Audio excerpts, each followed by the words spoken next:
Amém? Muito bem, meus irmãos. Abram suas Bíblias lá para Hebreus capítulo 12. Eu já preguei nesse texto esse ano, né? A gente já esteve nesse texto durante esse ano, e não faz muito tempo não, acho que foi agora foi no primeiro semestre ainda. E nós vamos retornar nele. Eu confesso para os irmãos que enquanto eu estava escrevendo, né, escolhendo os temas para nós estarmos tratando, né, nessa série Mais Parecidos com Cristo, quando chegou nessa parte aqui do sofrimento, eu resolvi pular.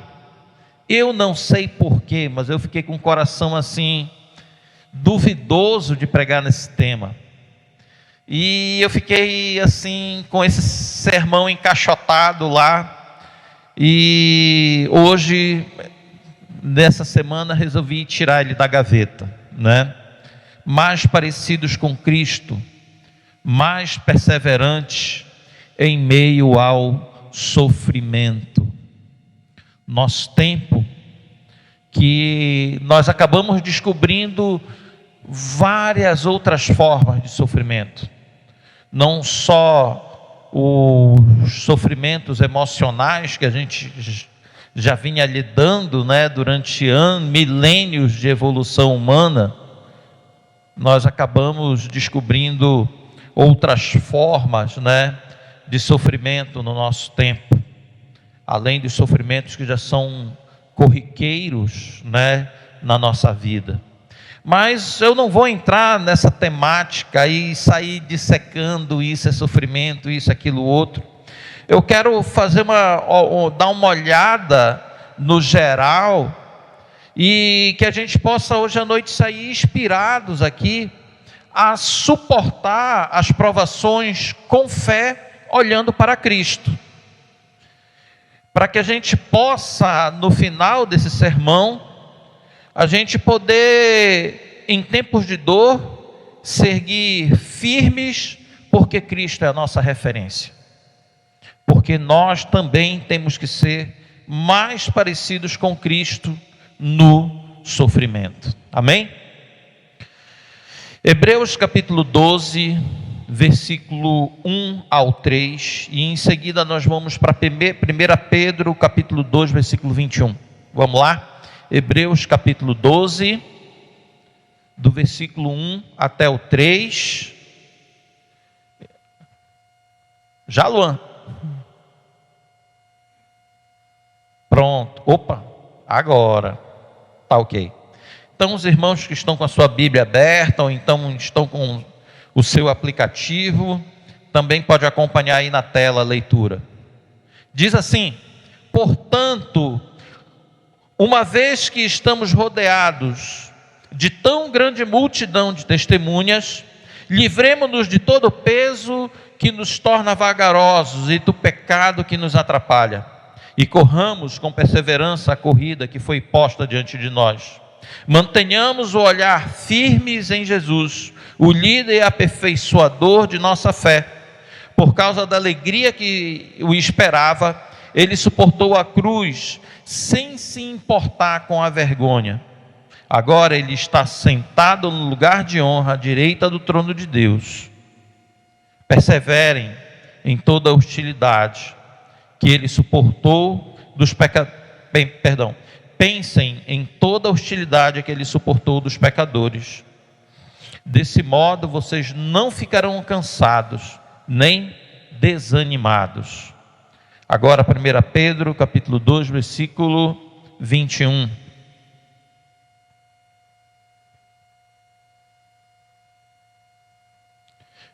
Nós lemos: porque Deus chamou para fazerem um bem, mesmo que isso resulte em sofrimento, pois Cristo sofreu por vocês. Ele é seu exemplo, sigam seus passos. A gente podia dizer amém e ir para casa agora, né? Vamos orar. Senhor meu Deus, muito obrigado, Senhor, pela tua palavra.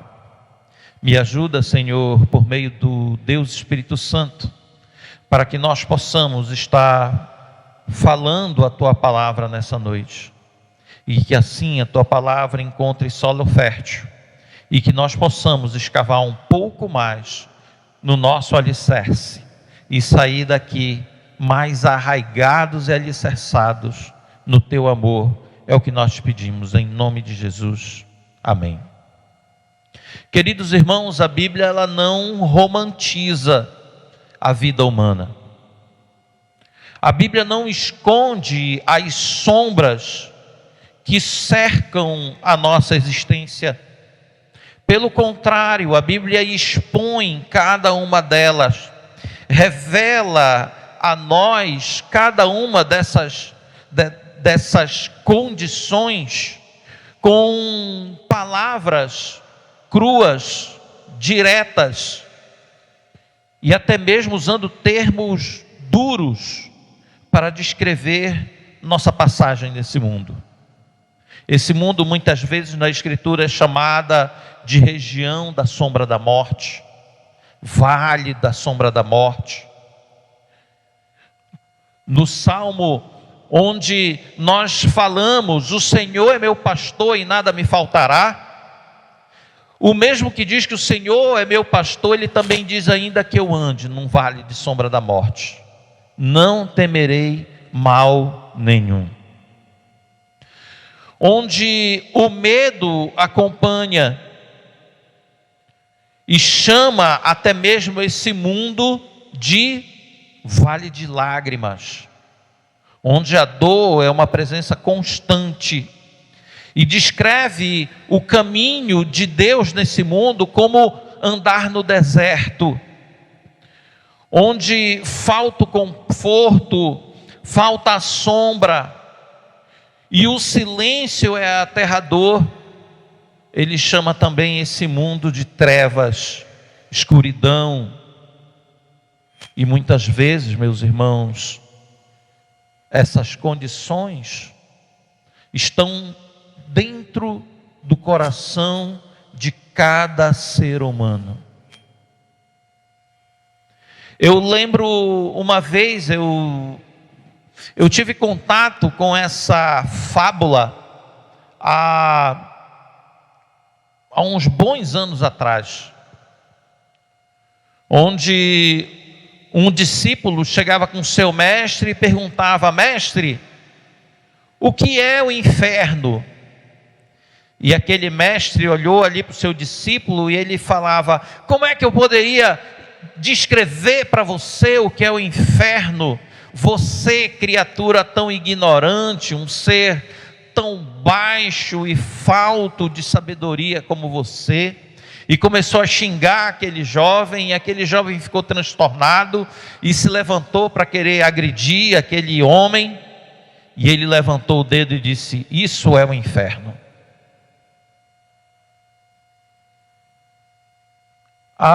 Irmãos, por mais que a gente saiba que o inferno não é um estado de pensamento, por mais que a gente saiba que o inferno não é um estado da alma, por mais que nós saibamos que o inferno é um lugar físico, nós também sabemos que às vezes algumas pessoas acabam vivendo um verdadeiro inferno em suas vidas. Tantos que procuram a solução de um lado para o outro, correm procurando o afago, o cancelamento da dor, às vezes na bebida, nas drogas, procurando como se uma espécie de um comprimido para cessar as suas dores, seus sofrimentos. Haja vista o tanto de pessoas que se afogam até mesmo em remédios antidepressivos, remédios tantos quanto a gente possa imaginar, para aplacar muitas vezes uma dor que não passa. Essas imagens, irmãos, não são meros exageros poéticos, são retratos fiéis da nossa realidade. Se você lê o livro de Eclesiastes, Você vai ver ali Salomão lançando um olhar cru, realista e direto sobre a nossa existência. Talvez Eclesiastes seja o livro mais depressivo da Bíblia. E uma vez eu vi alguém falando: olha, se você tiver mal, não leia o livro de Eclesiastes. Ali Salomão, o homem sábio, o homem mais sábio do seu tempo, olhou para a vida debaixo do sol e viu vaidade, frustração, futilidade e fugacidade. Tudo é vaidade, tudo é correr atrás do vento. Tantas pessoas que constroem para si mesmos castelos em torno, às vezes, de uma aparência, às vezes em torno de uma fábula de si mesmo, por que não dizer? Irmãos, eu não estou legal do tornozelo, então se o tornozelo doer, eu vou sentar ali no cantinho e ficar no banquinho, tá bom? Mas a pregação vai seguir. Salomão viu a dor de quem trabalha e não tem para quem deixar o seu ganho, de quem sente fome e não se sacia, o lamento de quem acumula e não se alegra, não consegue encontrar satisfação no seu trabalho. A angústia de quem vive sem ver um propósito na vida. E as suas palavras, irmãos, cortam os nossos pensamentos, como que se fosse uma faca, uma espada, talvez até mesmo um tiro de fuzil, onde ele revela a verdade. Tudo é vaidade, é correr atrás do vento. Você sabe disso, não é? Você sabe disso. A gente quer tanto uma coisa, consegue aquela coisa e logo está atrás de outra coisa. Eu já contei para vocês quando eu comprei esse carrinho aí que eu tenho. Eu estava ali, quando eu vi ele ali na internet anunciado, esse carro, e eu oro pelo carro, e eu entro em contato com a dona do carro, e o negócio começa a dar errado, e vai argumenta, olha, eu tenho dinheiro para dar para você à vista, e tudo mais e tal, até que um belo sábado, já eu me conformando de não comprar aquele Ford Fiesta, motor Zetec, modelo 2011, que era o carro dos meus sonhos. Eu olhava assim, caramba, tanto que eu no trabalho, às vezes eu estava assim, com os meus amigos, passava um desse, eu falava, cara, eu vou ter um desse. Era mais um Ford, cara, eu amo esse carro, acho o carro mais bonito que já foi feito, né? Era o meu desejo. E a Marcilene sabe, quando o dia que a gente conseguiu comprar esse carro, a alegria que eu fiquei, né? Isso foi em 2017, né, amor? 2017. Estamos indo para vamos ir para 2026 e o carro já está há 9 anos na minha mão. E a gente fala de vender o carro. E eu já não vejo a hora de poder vender ele e trocar por um melhor, talvez mais novo, né? E aquilo que tanto me acalentou o coração, hoje eu olho para ele e já começo a ver às vezes até como um problema para mim, né? O carrinho já está velhinho, tem que trocar um monte de coisa, e esse negócio aí já não é mais bênção, virou opróbio, né? Eu me lembro, ano passado, o pastor Leandro Peixoto, a gente conseguiu trazer ele para cá, para Belém. E aqui entre os pastores, os outros que tinham os carros melhores, ninguém podia ir buscar, eu digo, deixa que eu vou. E eu doido para trocar umas fichas com o Leandro Peixoto, né? A gente veio conversando e tal, e levou lá para Iba, a gente teve o nosso tempo lá conversando, E em seguida, quando ele terminou lá, fui colocar ele dentro do carro para vir embora. Fui dar a partida e o bicho não pegou. A bateria que tinha me dado sinal naquela mesma semana de que ela já precisava ser trocada, eu me conformei em só dar uma carga, achei que ia aguentar mais um mesinho. E lá eu no estacionamento da IBA, empurrando o carro com o pastor Leandro Peixoto atrás. Né? É um dos caras assim, que para mim é um dos top, pastor Batista, para mim ele está lá no topo, né? Questão de pregação, conteúdo e tudo mais, um homem muito profundo. E o cara empurrou meu carrinho lá para pegar lá no tranco, né? Que sofrimento, gente. Vergonha, opróbio, e eu pensando, e eu entrei lá, voltando lá, olhando para o carrinho, eu digo, caramba, esse carro me trouxe tanta alegria, agora está me fazendo passar vergonha aqui. Gente, a vida da gente é assim. No momento a gente está em cima, pensando que está no topo, que nada vai mudar aquela situação, e num outro momento vem um trem desgovernado e passa sobre nós e nos deixa no chão, estraçalhados, como se não houvesse amanhã.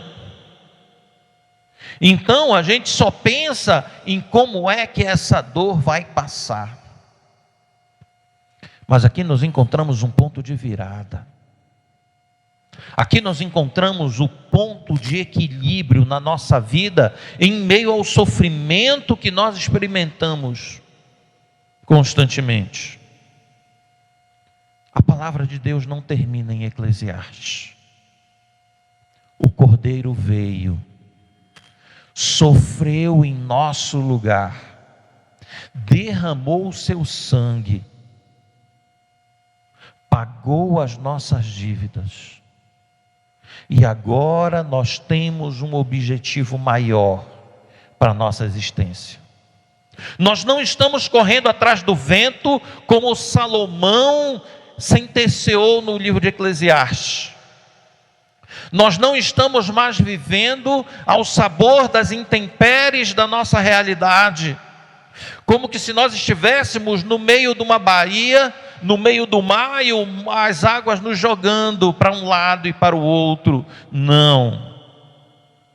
Nós não devemos mais viver desse jeito. Aquele que caminha pelo vale da morte, aquele que caminha no meio do vale de lágrimas, aquele que enfrenta a quentura do deserto, sente o peso da existência, pode encontrar esperança real em Cristo Jesus. Aquele que no meio das suas dores, no meio do seu sofrimento, então por que não dizer também no meio das suas insensatez, pode encontrar em Jesus a esperança real para a sua existência. Paulo, que conheceu a fome, conheceu a fartura, conheceu prazeres, conheceu também dor, teve liberdade, experimentou a prisão, teve alegria, mas também dores. Ele declara com toda a convicção em Filipenses capítulo 4, versículo 13: posso todas as coisas por meio daquele que me dá forças, por meio daquele que me fortalece. É engraçado porque esse versículo, Paulo não diz que ele, vou viver vitorioso e pisa no chão. Ó, o pé que está doendo é esse aqui, viu? Não foi esse não. Ele não diz, posso todas as coisas por meio daquele que me fortalece, falando de um contexto de opulência, de um contexto onde ele está com tudo, onde ele está por cima. Ele diz isso no momento onde ele reflete das suas dores, quando ele diz, eu sei viver na fartura, eu sei viver também quando me falta recursos, eu sei viver todas as situações por meio de Cristo que me dá forças. Meu querido irmão, as nossas forças vêm do Senhor. As nossas forças não estão nos nossos braços, ou na ponta de nossos dedos, ou na nossa estrutura emocional. As nossas forças estão em Cristo Jesus, nosso Senhor. Por isso, tal qual Paulo, cada um de nós podemos dizer: posso todas as coisas por meio de Cristo que me dá forças. Em Cristo, meu irmão, o deserto se transforma em escola, as trevas se convertem em luz, as dúvidas se tornam em cenários de fé, e o vale de lágrimas se transformam em veredas de perseverança. Nós só conseguimos viver assim olhando para Ele, o autor e consumador da nossa fé, e assim que nós possamos suportar as dores da nossa jornada e seguir em frente até o fim. Amém? Dito isso, meus queridos, nós precisamos olhar para o texto que o autor de Hebreus nos propõe. E aqui eu preciso convidar você. Nosso culto de oração e doutrina está sendo no livro de Hebreus. Está sendo bom, né, Marcão? Amém? Então vem aí no culto de oração e doutrina, que certamente você vai ser abençoado com o nosso estudo do livro de Hebreus. Estamos indo versículo a versículo, capítulo por capítulo. O autor de Hebreus, no versículo 1 do capítulo 12, ele constrói para nós um cenário onde um atleta está correndo no estádio. Olha lá: portanto, uma vez que estamos rodeados de tão grande multidão de testemunhas, livremo-nos de todo o peso que nos torna vagarosos e do pecado que nos atrapalha, e corramos com perseverança a corrida que foi posta diante de nós. Você já viu, né?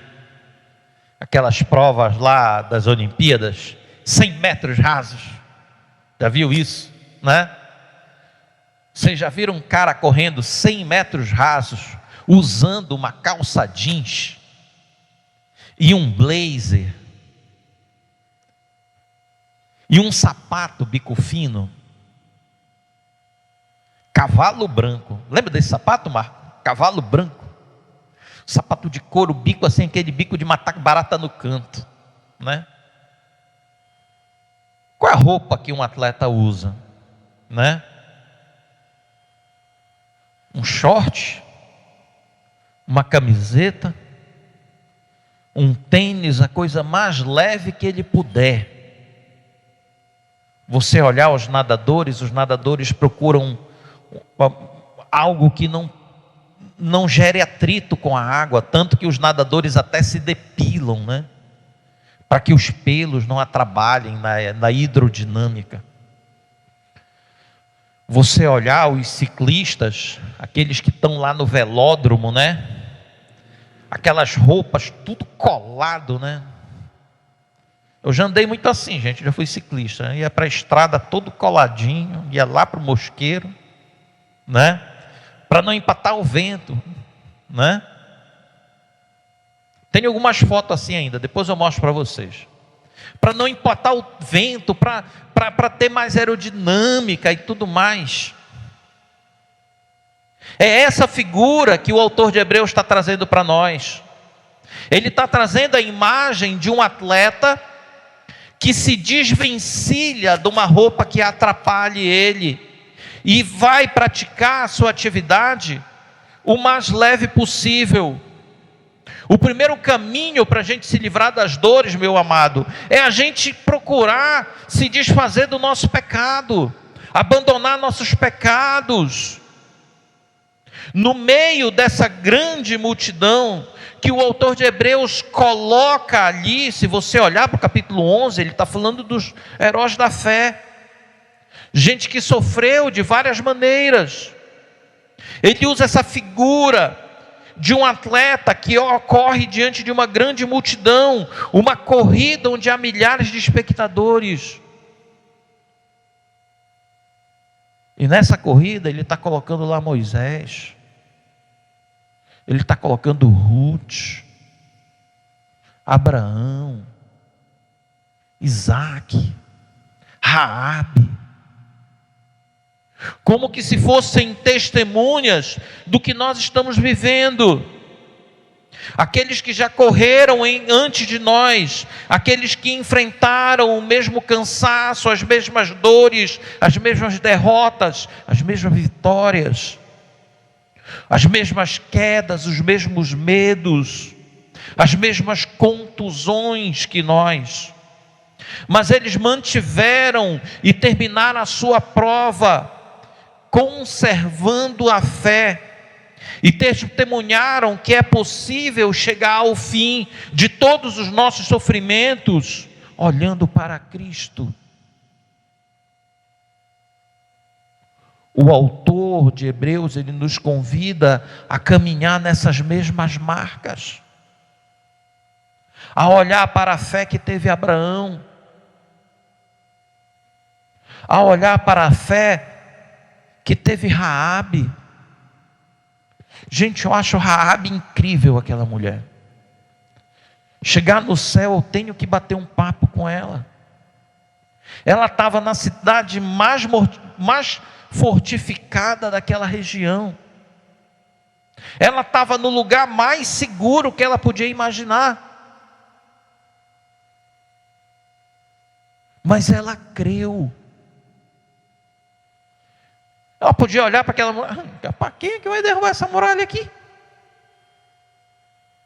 Esses judeus aí andando, não tem nenhum trabuco, não tem uma catapulta, não tem nada, não tem uma arma de cerco. Como é que eles vão sitiar essa cidade aqui?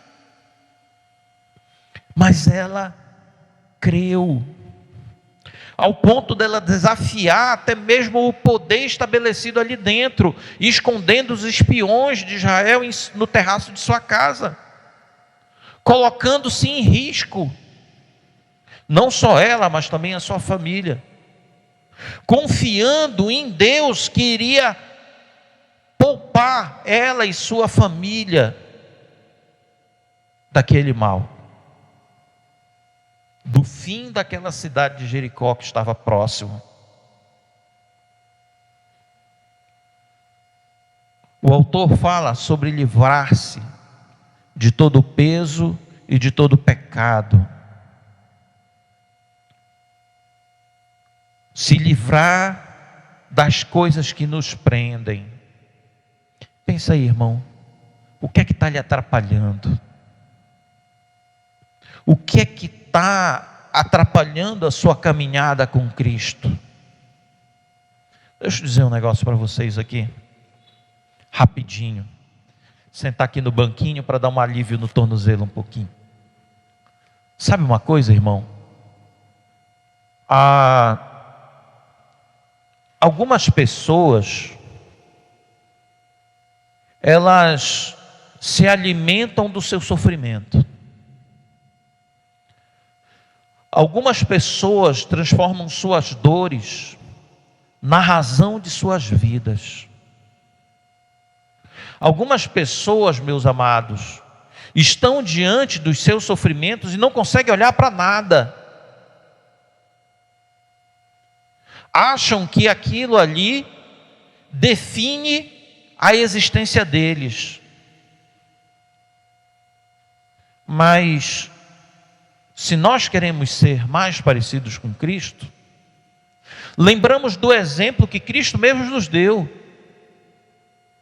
Porque Ele, no momento de dor, no momento da sua maior aflição, Ele não se alimenta daquela dor, mas Ele procura fazer o quê? A vontade de Deus. Se é necessário passar por isso, vamos passar. Se é necessário esse sofrimento, vamos enfrentar. Se as dores, que a gente às vezes até canta, né? Como é, Catinha? Tantas lutas, tantas dores no deserto. É assim? Eu acho que eu falei errado, né? Como é? Como é? Bora lá, gente, ajuda aí. Tantas lutas, tantas dores no deserto. Pareço estar, mas entrego os meus temores, pois em quem ti, Senhor, posso confiar. Quero trazer à memória aquilo que me dá esperança. Quero trazer à memória aquilo que me dá esperança. Como é bom poder pertencer a um Deus de amor, um Deus de amor. Tantas vezes, irmãos, até crentes, sofrimento vem, é normal, mas meu amado, minha amada, minha irmã, a atitude de Cristo tem que estar em nossos corações. A atitude de Cristo tem que ser a nossa atitude. Em meio ao sofrimento, em meio à dor, no meio do deserto, faça, Senhor, a tua vontade. Porque como o texto que nós mesmos lemos, ele enfrentou o sofrimento, tendo em vista a alegria que estava lá na frente, proposta para ele. Eu gosto daquela piada lá que o Cláudio Duarte faz. A irmãzinha chega com ele: pastor, estou sofrendo tanto, é isso aqui, o irmão aquilo, é minha mãe, é meu pai, tem tanto sofrimento, pastor, faz uma oração forte aí, para esse sofrimento todo passar na minha vida. Aí o Cláudio Duarte pega a irmã, se ajoelha aí, vamos orar. Senhor, mata essa mulher para ela parar de sofrer. Mata ela, Senhor, leva para ela parar de sofrimento, leva ela para junto da ti, para ti. A irmãzinha: não, pastor, viver dói, irmã. Salomão, lá do alto do seu palácio, com tudo que ele queria, podendo experimentar de tudo, ele olha para tudo que ele tinha, ele diz: tudo isso é vaidade, é correr atrás do vento. Salomão não tinha propósito, gente, é o que eu concluo. Salomão tinha tudo o que ele queria, mas parece assim que ele não estava percebendo aquilo que ele começou no caminho, confiando em Deus, pedindo sabedoria para ele. E Salomão, um negócio engraçado para mim, porque o homem, para mim, na minha opinião, o homem mais inteligente da Bíblia quem é? Salomão. E o homem mais burro da Bíblia? Salomão. Como é que um homem consegue ter esses dois, essas duas atitudes na mesma pessoa? Porque o homem que começou confiando em Deus, o seu reinado, ele chega no final: olha, tudo isso não tem sentido, é vaidade, é correr atrás do vento. Se você não estabeleceu um propósito na sua vida, de ser a imagem de Cristo, você vai caminhar nessa existência sem propósito. E cada dor, cada aflição, cada tempestade que vier contra você, não será uma onda batendo num rochedo, será uma onda batendo num castelo de areia que irá levar. Nesse sentido de castelo de areia, você nunca ficou admirado daqueles caras que fazem aquelas esculturas na areia?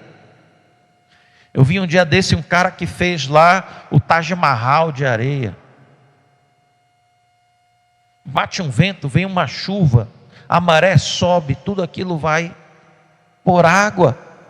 E me parece que tem muitos crentes que são assim, castelos de areia, gente que não consegue viver na leveza do Evangelho. O autor fala sobre livrar-se de todo o peso e do pecado que nos prende. com tanta facilidade. Talvez ele estivesse pensando não apenas em pecados explícitos, mas também nos dissabores da vida, naquelas mágoas, decepções, frustrações,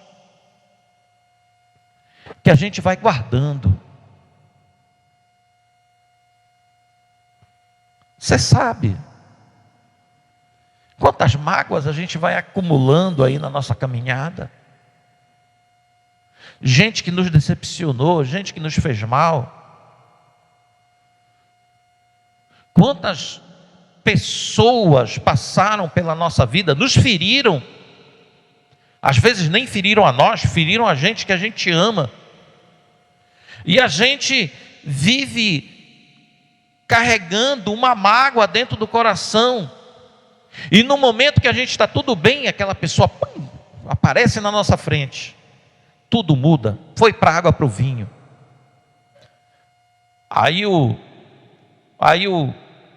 Lá na cabeça do carinha, do crentezinho lá, toca até aquela musiquinha. Chegou quem não devia, acabou minha alegria. Né? A gente se alimenta disso, tem gente que se alimenta disso, que faz o sofrimento a razão da sua vida. É como que se a gente alimentasse o nosso coração com esterco. Aquilo que já deveria ter sido deixado para trás. E a gente vai remoendo. Lembrar do pastor Peninha, da irmã Valda, né? O que passou, passou, não importa, ficou do outro lado da porta para nunca mais. Né?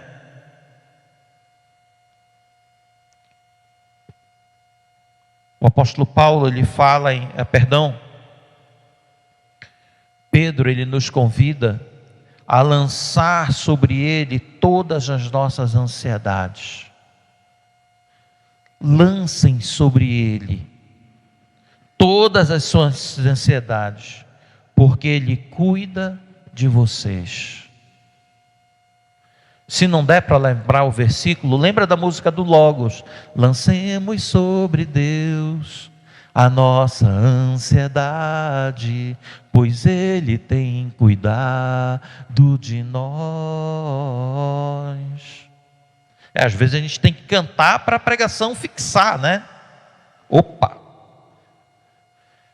Lancemos sobre Deus a nossa ansiedade, deixar o peso, irmão, deixar as mágoas, abandonar essa mochila, é um ato de fé. Não é negar a dor, não é negar o sentimento, mas é nós termos a atitude de trabalhar para aquilo não nos machucar mais, e que aquilo não venha mais a alimentar o nosso coração, e que aquilo não venha mais a definir a nossa existência, e por que não dizer, definir também as pessoas que estão ao nosso redor. E quando nós fazemos isso, o passo, a corrida, a caminhada vai se tornar leve, o coração reencontra o ritmo, e a esperança vai voltar a pulsar.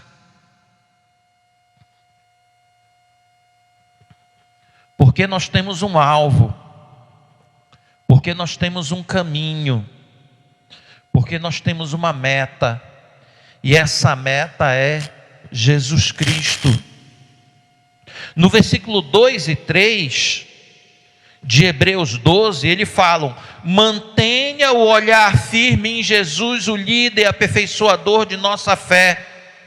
Mantenham o olhar nele, olhem para Cristo, fiquem-se o olhar nele, não olhem as coisas ao redor. Esqueça as dores, esqueça as mágoas, lance tudo isso nele, fixe o seu olhar nele, aceite-o como motivo de sua vida, e não simplesmente como um adereço na sua existência, que aquilo que nos defina seja Cristo e não as nossas dores. Que o que nos defina seja Cristo e não as nossas frustrações. Que o que nos defina seja Cristo e não o nosso sofrimento. Olhemos para o alvo. Vocês já viram lá aquela maratona que tem, eu acho que é no Havaí, o tal de Ironman? Quem já ouviu falar nesse Ironman, né? É o maior triatlo do mundo, né? Não sei quantos quilômetros nadando, não sei quantos quilômetros de bicicleta, não sei quantos quilômetros correndo. E o pessoal que vai lá para aquele negócio se esfola. Treino pesado, restrição de alimento. E sabe de uma coisa? O Ironman não tem prêmio. Pelo menos enquanto eu via, né, sobre ele, não tinha um prêmio, né?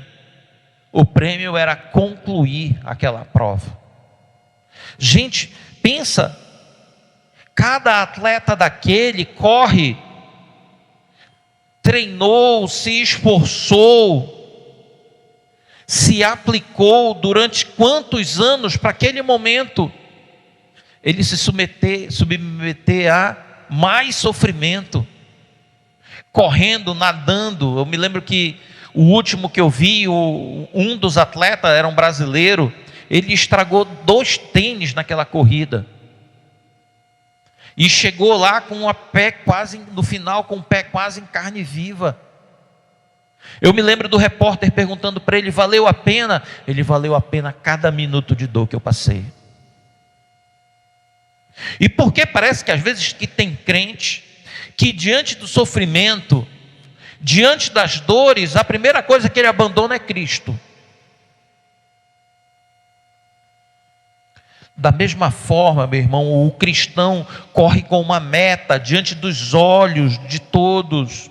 O nosso alvo não é uma vitória momentânea, nem o aplauso de uma multidão, não é tapinha nas costas, não é um pódio onde nós vamos ganhar uma medalha e no ano seguinte ninguém vai se lembrar da gente. Quem ganhou a maratona, como é aquela maratona lá de São Paulo? São Silvestre, ano passado, quem foi? A gente só sabe que foi um africano, né? Com certeza. Um queniano, não sabe o nome, né? Quem ganhou a corrida do Sírio aí, mês passado? Tá, não quer mais, nem lembra, né? O nosso alvo, meu irmão, é Cristo. A nossa meta de chegada é Cristo. É nele que fixamos o olhar, porque foi Ele quem suportou a cruz, desprezou a vergonha e venceu por nós. A corrida que nós estamos fazendo, Ele fez pior, mas agora Ele pede para que nós caminhemos no mesmo passo que Ele já abriu. O texto diz que Ele suportou todas as dores, todas as tribulações, sabendo que estava preparado para ele. Talvez alguém possa dizer: ele sabia que estava preparado a cruz. Não, Cristo sofreu olhando para a glória futura. Cristo sofreu olhando para o trono da graça, e nós diante desse trono. A glória de cumprir a vontade do Pai e reconciliar com Ele nós todos com Deus. Reconciliar nele mesmo, nós e Deus. Assim também nós, em nossa caminhada, nós vamos enfrentar vitórias, derrotas,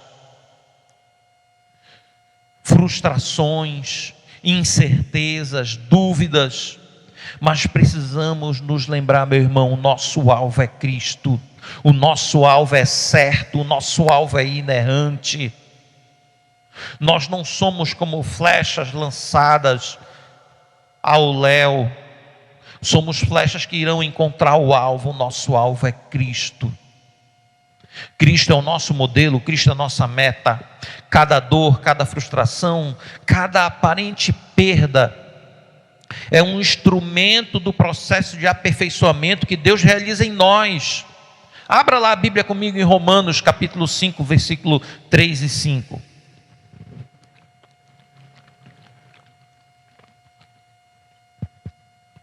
Leia lá comigo, Romanos 5, versículo 3 e 5.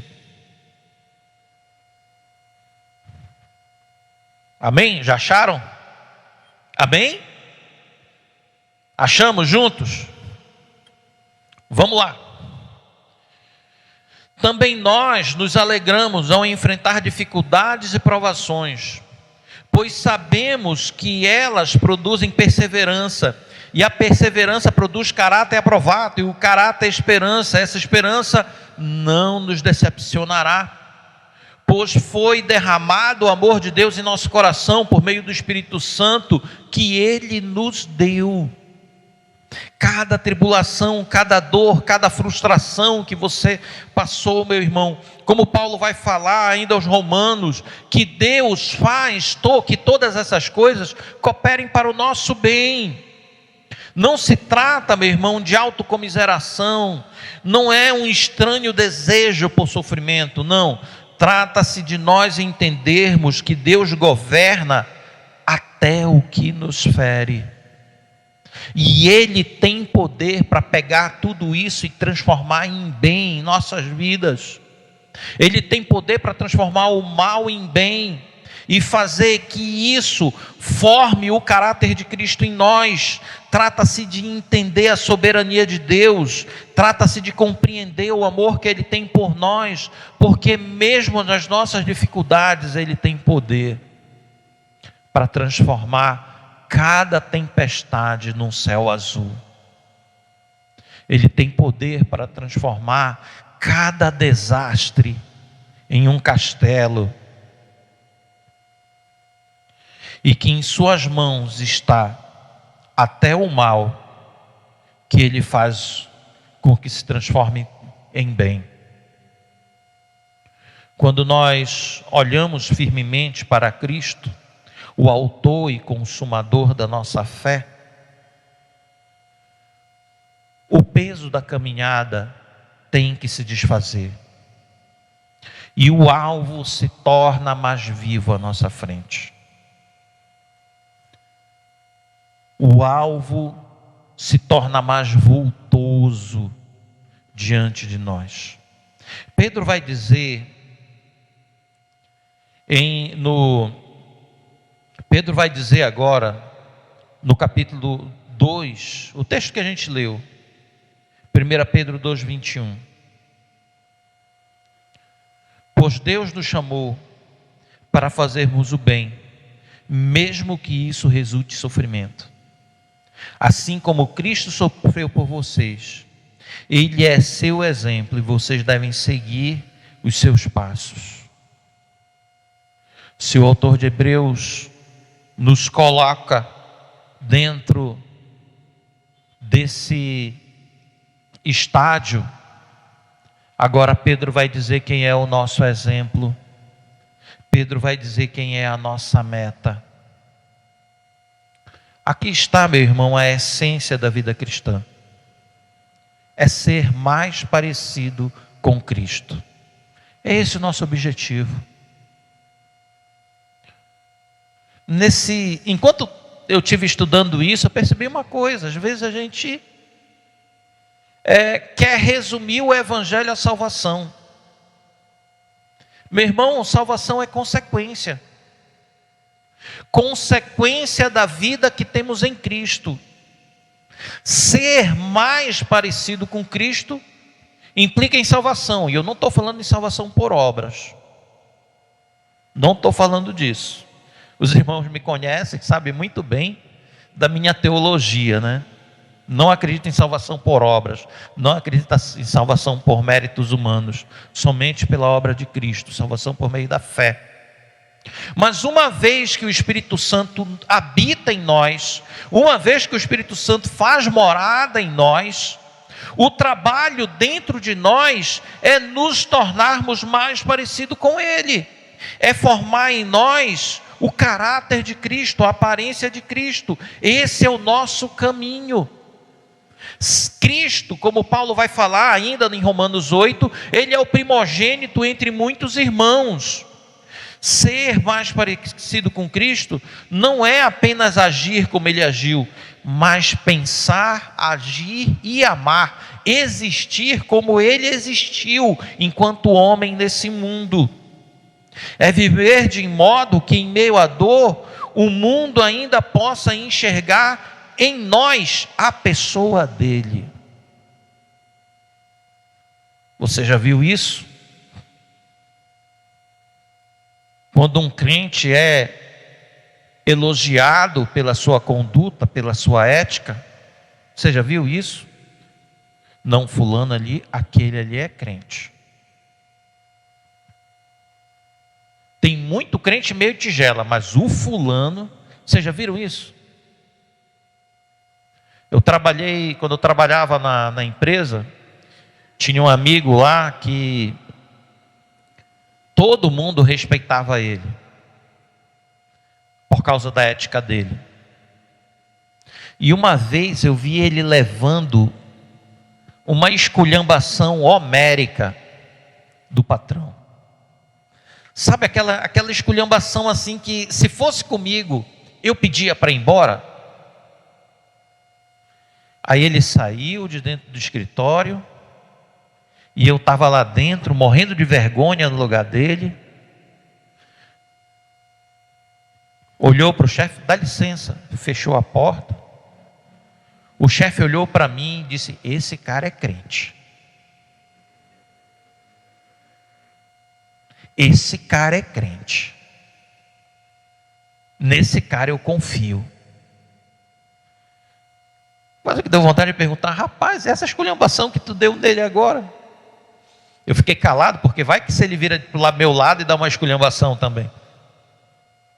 Mas essa frase, esse cara é crente. Irmãos,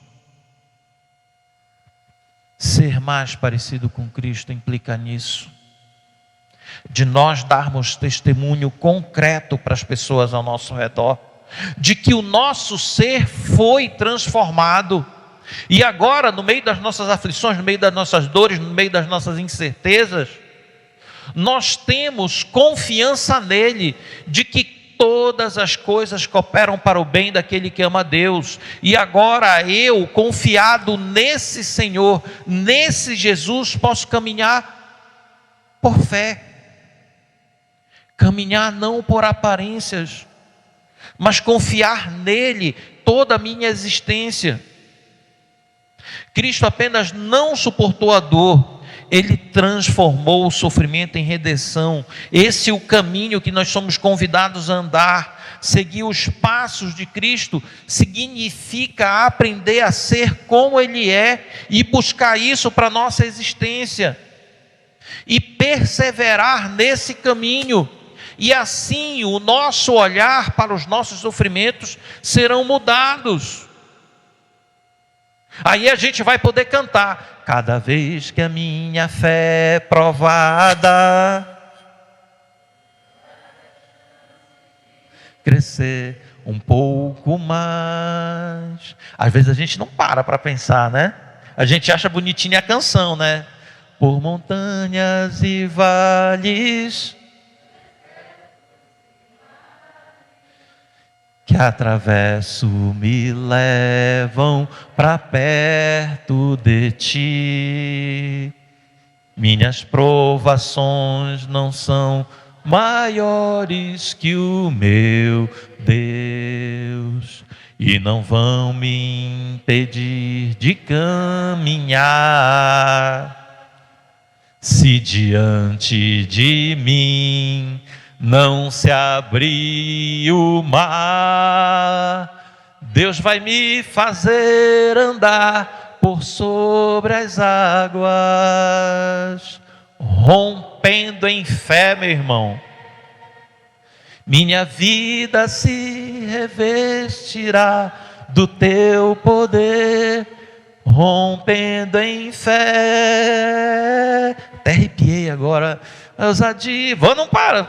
Mover o sobrenatural. Vou lutar e vencer. Vou plantar e colher. A cada dia vou viver, rompendo em fé. Louvado seja Deus. Irmão, é esse o nosso caminho. Olhamos para Ele, olhamos para o nosso objetivo, olhamos para a glória que está proposta para nós em Cristo Jesus. Para a gente concluir, a vida cristã é uma corrida que se desenrola no meio de um mundo imperfeito, no meio do mundo onde nós temos a certeza do fim, no mundo onde pessoas vão nos magoar, no mundo onde pessoas vão nos prejudicar, no mundo onde nós vamos ser constantemente peregrinos, um vale onde há trevas e lágrimas. Mas nesse vale nós também encontramos a graça e a beleza, porque Cristo amou esse mundo, porque Deus amou essa humanidade imperfeita, caída, sofrida, mortal, e deu seu Filho unigênito para que todo aquele que nele crê não pereça, mas tenha a vida eterna. Nós carregamos marcas, enfrentamos desertos, provações, e às vezes o cansaço aparece, irmãos, em nossa vida, e a gente sente o desejo de parar, de retroceder, mas a palavra de Deus nos lembra: nós não estamos sozinhos. E deixa eu acrescentar isso aqui, não está no esboço: você não está sozinho, não sofra só.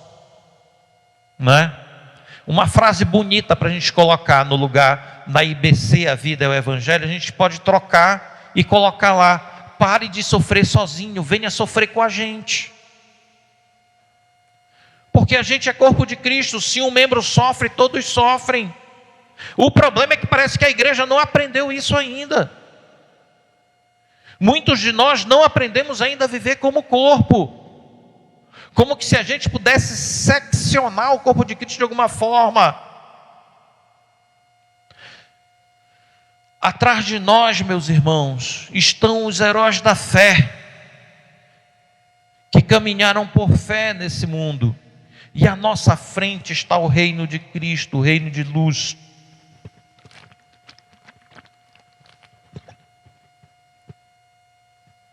E ao nosso lado estão os nossos irmãos que também lutam, tropeçam, erram, mas se reerguem pelo poder de Cristo Jesus.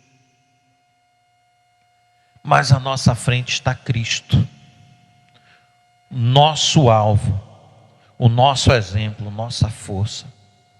Por isso nós devemos deixar para trás tudo o que nos atrapalha. Por isso a gente tem que se desfazer de todas essas dores, se aliviar do peso, das mágoas, das culpas, dos medos, das ansiedades, lançando sobre Ele toda a nossa ansiedade, e fixarmos o olhar naquele que suportou tudo por nós, e seguir cada um dos seus passos, aprendendo a viver, aprendendo a sofrer, aprendendo a ganhar, aprendendo a perder, aprendendo a ser mais parecido com Cristo e viver nessa terra como Ele viveu. No meio do nosso sofrimento, Cristo Jesus pode trazer luz. No meio das nossas dores, Ele traz alívio. Quando nós olhamos para a cruz de Cristo, encontramos perdão e a possibilidade de perdoar. Deixar que a dor deixe de ser dor e se transforme agora num instrumento de transformação que vai moldar o meu caráter, o caráter de Cristo. Com lágrimas, cada lágrima pode nos fazer mais compassivos. Cada perda pode nos tornar mais humildes. Cada ferida pode nos fazer mais parecidos com Cristo. Essa é a grande verdade que sustenta a nossa fé. Deus não vai desperdiçar a nossa dor, mas Ele pode transformar a nossa dor em algo que nos vai fazer mais parecido com Ele. Tudo que Ele permite em nossa jornada é parte do seu trabalho de nos moldar à imagem do seu Filho. Enquanto olharmos para Jesus, o autor e consumador da nossa fé, nós vamos perceber que não é apenas resistir, não é simplesmente sobre resiliência, é sobre ser transformado. A corrida não é vencida, meu irmão, por velocidade, mas por constância. E a vitória não é o pódio, é ser moldado, formado o caráter de Cristo em nós. Então corra leve, porque Ele já carregou o peso por nós. Corra firme, porque o alvo é certo. Corra com propósito, porque cada passo aproxima mais de Jesus. Então, quando chegar o dia em que cruzarmos a linha final, podermos falar, dizer com grande gratidão e alegria: combati o bom combate, completei a carreira e pela graça de Deus me tornei um pouco mais parecido com Cristo. Amém? Vamos orar? Senhor meu Deus, muito obrigado por esse dia. Obrigado, Senhor, por mais essa oportunidade, meu Pai, de estar expondo a Tua palavra. Agora, Senhor, quero colocar diante de Ti cada um dos meus irmãos aqui. Tu conheces, Senhor, cada dor, Tu conheces, Senhor, cada aflição, Tu conheces cada incerteza, Tu conheces, Senhor, tudo desse pessoal aqui. E eu quero, Senhor, junto com eles, deixar tudo isso diante do trono da Tua graça. E te pedir, Senhor, que o Senhor sare as nossas dores, que o Senhor transforme, Senhor, as nossas tribulações em salas de aula, que nós possamos ser moldados, Senhor, à imagem de Cristo, em nome de Jesus. Amém. Deus abençoe, meus amados.